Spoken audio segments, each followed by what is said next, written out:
ماساژه؟ اگه ماساژه که ماساژ جون نیست. بیشتر به تجاهم میخوره. به چه؟ تجاهم.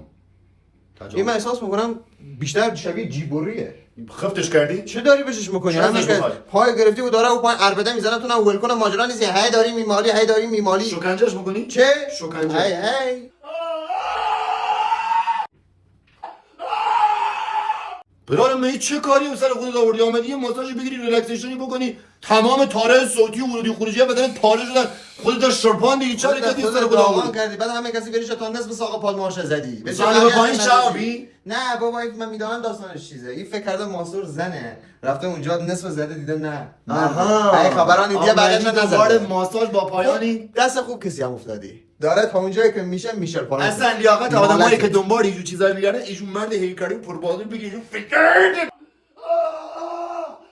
بعد خیر سرت مردی یکم مقاومت داشته پارچه بکنین دهنش. چه مسخره بازیه پارچه بکنین دهنش. گلوله از جانت که در نمیارن. رفتی کجا بابا؟ یه 2 دقیقه خوب وایسادی داره این باز دارم میکنه. یعنی زایمان میگردی ازت فشار بهت نمیاد. عربده که تو میزنی همه فهمیدن. یا بده جاش تو خیابان نزدیک دست ماسور.